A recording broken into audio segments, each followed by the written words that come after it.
Hello everyone, আসসালামু আলাইকুম। আমি সঞ্জিতা বলছি চিটাগং থেকে। কেমন আছেন আপনারা সবাই? আশা করছি ভালো আছেন। আল্লাহর অশেষ রহমতে আপনাদের সবার দোয়া আলহামদুলিল্লাহ আমিও ভালো আছি। তো সকাল থেকে ভিডিওটা শুরু করলাম আমার বিড়াল ছানাদেরকে দিয়ে। মাশাল্লাহ, ওদেরকে দেখে কেউ মাশাল্লাহ বলতে ভুলবেন না। সে তার বেবিকে আদর করছে, তো আমি আপনাদের সাথে একটু শেয়ার করলাম। এখন একটু একটু করে চোখ ফোটা শুরু করেছে। ইনশাল্লাহ কয়েকদিনের মধ্যে পুরোপুরি সবার চোখ ফুটে যাবে। অবশ্যই তখন আপনাদের সাথে সবার ফেসগুলো শেয়ার করব যে কেমন হয়েছে। যে আমি চলে আসলাম চা রান্না করতে, সাথে বিড়ালদের জন্য মুরগি সেদ্ধ। এটা আপনারা সবাই জানেন যারা আমার রেগুলার ভিডিও দেখেন।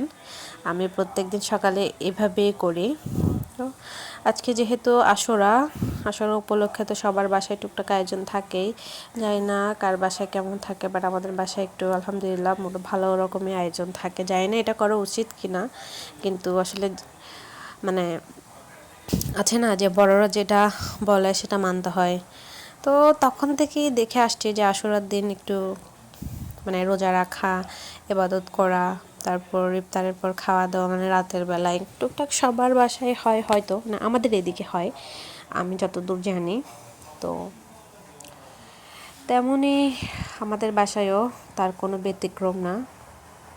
তো রান্না করলাম, ছেলের জন্য নিয়ে যাবো না তা তো হয় না। তো যা যাই রান্না করেছি ছেলের জন্য নিয়ে নিয়েছি। আর যে একদমই আমি পুরোই অবাক হয়ে যাব আলহামদুলিল্লাহ।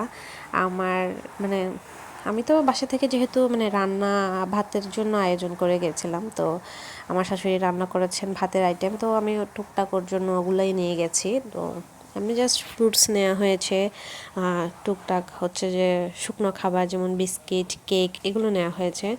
ওখানে যে নাস্তা খাওয়াবো যে ওরকম কিছু বাসা থেকে রেডি করে নেয়, ভাবছি ভাইয়ের থেকে কিনে খাওয়াই দিব। তো ওরা আসার সাথে সাথেই বললো যে ওরা রোজা রেখেছে। তো মাশাল্লাহ এটা শুনে আসলে আমি একদম মন থেকে সন্তুষ্ট হয়ে গেছে, যেহেতু এবারে রোজাটা আমি রাখতে পারিনি। তো আমার ছেলে রেখেছে, এটা শুনে আমার অন্যরকম একটা আনন্দ লাগতেছে। আমি আসলে ভাষায় বলে সেটা প্রকাশ করতে পারবো না। তো ছেলেরা যেহেতু রোজা রেখেছে, আর মাদ্রাসায় তো সবার পক্ষে সবাইকে ঠান্ডা কিছু দেওয়া পসিবল হয় না, যেহেতু এখানে প্রায় 300+ বাচ্চা আছে, তো এটা পসিবল না।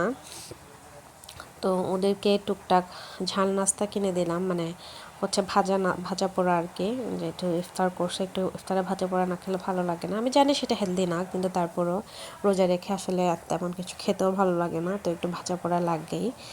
তো তারপর জুস ঠান্ডা ঠান্ডা, তারপর হচ্ছে অল্প একটু খাবার ওদেরকে কিনে দিয়ে, যেহেতু আমরা যেতে যেতেই লেট হয়ে গেছে, তো বেশিক্ষণ বসতে পারিনি, কিন্তু আমার মনে একরকম একটা সান্ত্বনা কাজ করতেছে যে আমার ছেলে রোজা রাখছে। আলহামদুলিল্লাহ আলহামদুলিল্লাহ, আল্লাহর কাছে আমি লাখো কোটি শুক্রিয়া আদায় করছিলাম। আর মনে একরকম একটা শান্তি অনুভব করছিলাম যে আমি আমার ছেলেকে মাদ্রাসায় দিয়ে ভুল করিনি, আমি সঠিক সিদ্ধান্তই নিয়েছি।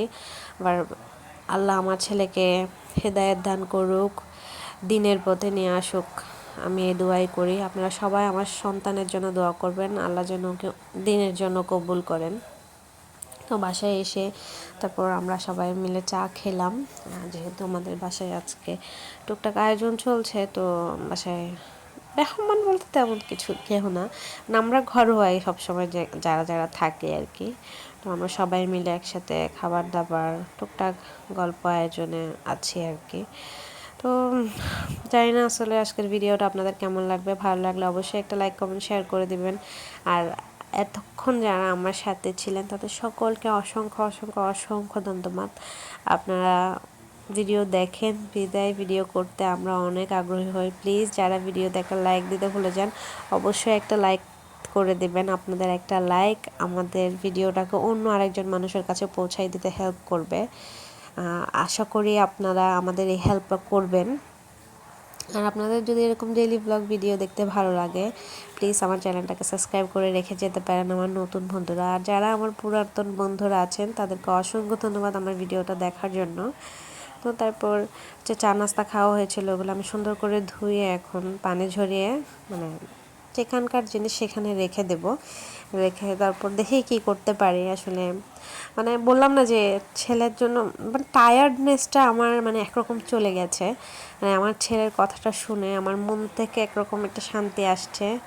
হয়তো সেটা যারা মাদ্রাসায় মানে যাদের সন্তানরা থাকেন ওদের উন্নতির কথা শুনলে যে কেমন ফিল হয় সেটা ওই মা বাবারাই বুঝবেন যারা তাদের সন্তানকে তাদের কাছ থেকে দূরে রেখেছেন। আমি এমনটা বলছি না যে শুধু যারা মাদ্রাসায় পড়ে, আমি সব বাচ্চার ক্ষেত্রে বলছি। আর সবাই তো আর বাসায় থাকে, বেশিরভাগ ছেলে মেয়েরা তো বাসায় থেকেই পড়ালেখা করে। যাদের ছেলেমেয়েরা হোস্টেলে বা মাদ্রাসায় থাকেন আমি ওদের কথাই বলছি, যেহেতু সন্তানরা পাশে থাকেন না, সন্তানদের একটা ভালো খবর পেলে যে ভালো করে পড়ছে, নিয়মকানুন মানছে, তো অন্যরকম একটা শান্তি কাজ করে মনের মধ্যে। তো আমার মনেও আসলে সেই শান্তিটাই কাজ করতেছিল, আলহামদুলিল্লাহ।